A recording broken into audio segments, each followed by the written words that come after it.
मुर्शिदाबाद हिंसे के बाद से यूपी में अलर्ट जारी हो गया है। प्रदेश में पुलिस की विशेष सतर्कता बरतने के निर्देश दिए गए हैं। इसके साथ ही आने वाले जुम्मे की नमाज को लेकर हजारों की संख्या में पुलिस फोर्स तैनात किए गए हैं। दरअसल मुर्शिदाबाद में वक्फ संशोधन कानून के विरोध में प्रदर्शन के दौरान पुलिस पर पथराव किए गए हैं। इतना ही नहीं, पुलिस की गाड़ियों में आग लगा दी गई है और इस हिंसा में कुछ पुलिसकर्मी भी घायल हो गए हैं। मुर्शिदाबाद हिंसे के बाद से सुरक्षा को ध्यान में रखते हुए लखनऊ समेत कई शहरों में अलर्ट है। यहां पर जुम्मे की नमाज पर फोर्स तैनात रहेगी। पुलिस के सख्त निर्देश दिए गए हैं। जो आदेश दिया गया है उसके तहत यहां पर ड्रोन कैमरे से निगरानी की जाएगी। सिविल पुलिस के साथ साथ पीएस भी मौके पर तैनात रहेगी। मुर्शिदाबाद मॉडल यूपी में किसी कीमत पर लागू नहीं हो सकेगा। आपको बता दें कि पिछले हफ्ते संसद में वक्फ संशोधन विधेयक पारित हुआ था। 5 अप्रैल को राष्ट्रपति द्रौपदी मुर्मू ने प्रस्तावित कानून को अपनी मंजूरी दे दी थी। जहां एक और बीजेपी नेतृत्व वाले राष्ट्रीय जनतंत्र गठबंधन ने इस विधेयक का समर्थन किया, वहीं दूसरी ओर विपक्षी दलों के इंडिया गठबंधन ने इसका विरोध किया था। कई मुस्लिम संगठनों और विपक्षी सांसदों ने कानून के खिलाफ सुप्रीम कोर्ट का दरवाजा खटखटाया है।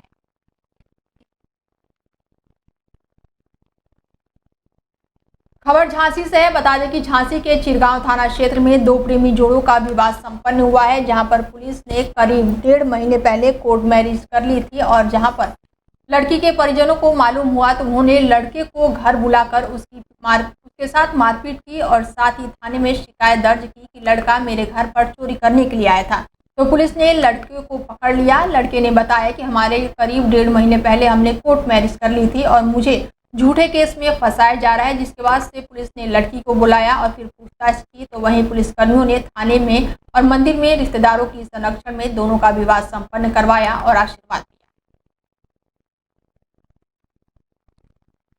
खबर बुलंदशहर से है, जहां पर बलीपुरा नहर में अज्ञात शव मिलने से इलाके में हड़कंप मचा हुआ है। मौके पर पहुंची पुलिस ने जांच पड़ताल शुरू कर दी है। वहीं पुलिस ने शव को बाहर निकालने में जुटी हुई है। युवक का शव मिलने के बाद से इलाके में हड़कंप मचा हुआ है। घटना के पास लोग भी इकट्ठे हो गए हैं। बुलंदशहर कोतवाली देहात क्षेत्र के बलीपुरा गंग नहर का ये मामला बताया जा रहा है।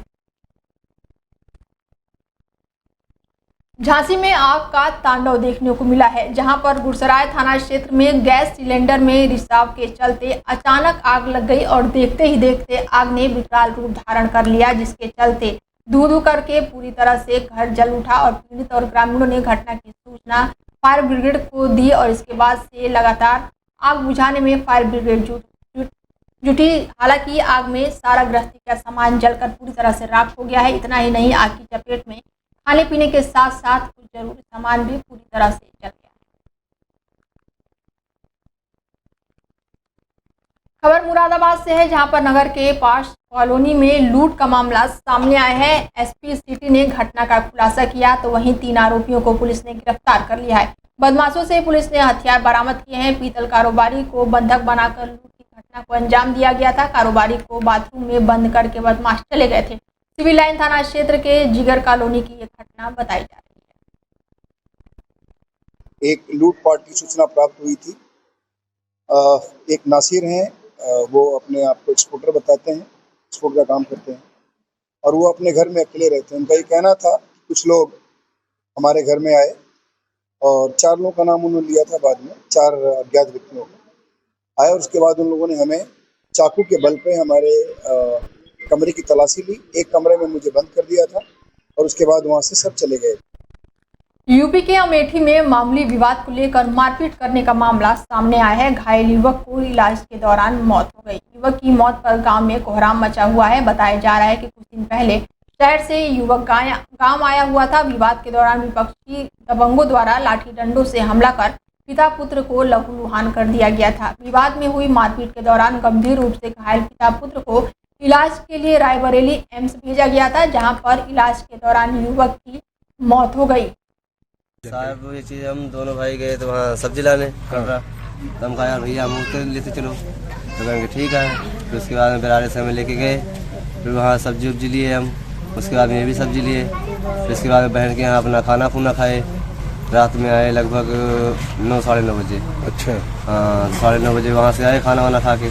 फिर यहाँ अपना मौके में पा के उन्होंने मतलब पहले तार किए थे, मतलब खेत में देख रहे थे कि हाँ कहाँ जा रहा है कहाँ नहीं जा रहा है।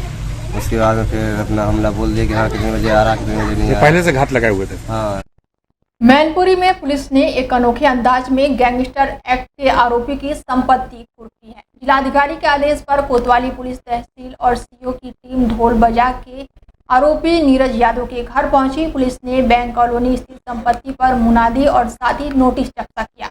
भारी पुलिस फोर्स मौके पर मौजूद की गई और इस कार्रवाई के दौरान कॉलोनी में लोगों की भीड़ जमा हो गई। सीओ सदर संतोष कुमार सिंह ने बताया कि कार्रवाई जिलाधिकारी नीरज यादव के खिलाफ गैंगस्टर एक्ट की धारा 14A के तहत कार्रवाई करते हुए उसकी 2 करोड़ रुपए से अधिक की संपत्ति कुर्क की गई है।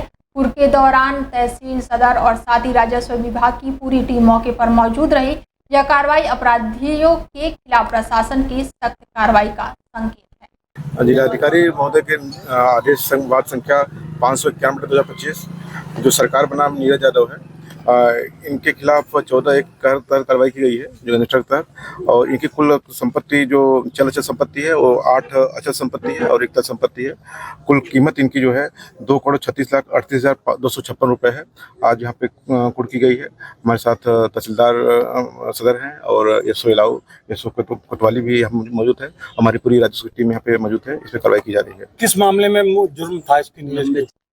विश्व प्रसिद्ध धरोहर ताजमहल के येलो जोन में पुलिस ने नशे के खिलाफ सख्त कार्रवाई शुरू कर दी है। पुलिस का कहना है कि अब ताजमहल के येलो जोन में किसी भी प्रकार का नशा नहीं किया जाएगा।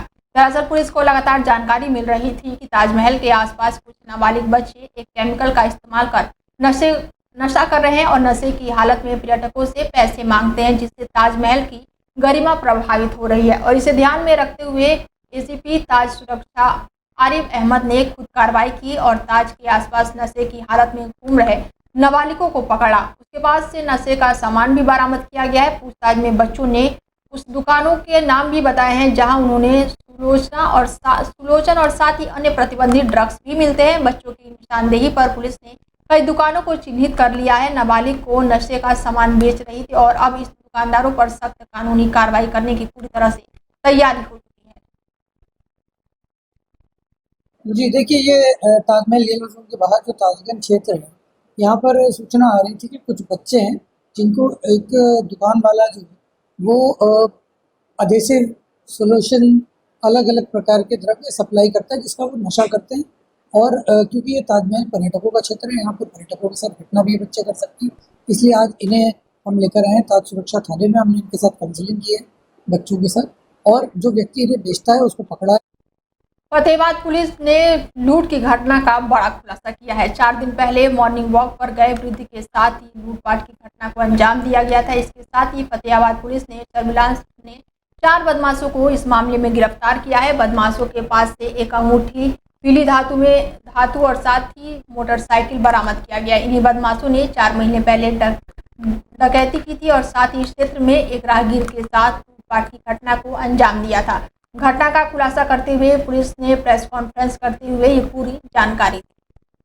वादी हैं हमारे नरेंद्र पाल सिंह, इनके पिताजी सुबह मॉर्निंग वॉक पे 3 व्यक्तियों के द्वारा इनको रोका गया। रोककर इनसे ये पूछते हुए कि बाजार कब खुलेगा, बातचीत में उलझाकर इनसे चैन, एक अंगूठी और 1500 रुपये छीन लिए।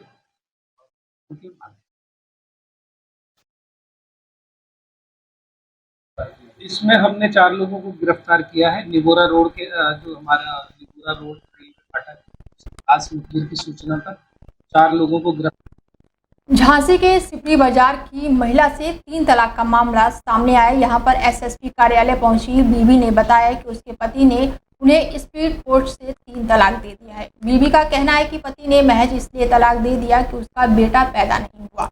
एसएसपी को दिए शिकायत पत्र में ITI की निवासी शबीना ने बताया कि उसकी शादी 2 फरवरी 2018 को दिलशाद से हुई थी और इस शादी से एक बेटी पैदा हुई जो अब 13 महीने की है। शबीना ने बताया कि बेटी पैदा होने के बाद से शौहर उससे झगड़ा करने लगा और उसका कहना था कि तुम बेटा पैदा नहीं कर सकती हो, इसलिए तुम्हारे साथ नहीं रह सकता। आरोप है कि सास ससुर भी पति को सपोर्ट करते हैं। उन्होंने बताया कि 3 दिन पहले पति ने स्पीड पोस्ट से तलाकनामा भेज दिया है और अब न्याय के लिए वो लगातार भटक रही है। मेरी समस्या है कि मैं अपने पति के साथ रहना चाहती हूँ, ये मेरे पति मुझे रख नहीं रहे हैं। मेरी बेटी है छोटी से, मैं मोदी जी से चाहती हूँ कि मेरे लिए इंसाफ करें। और उन्होंने पहले महिला थाने में मैं गई थी तो उन्होंने मतलब लिख दिया था कि 1 तारीख को लेने आएंगे। सुलह हो गया था, मेरा सुलह हो गया था। तो उसके 4 दिन पहले उन्होंने एक तलाकनामा भेजा है जो कि योगी सरकार ने गैर कानूनी करा है।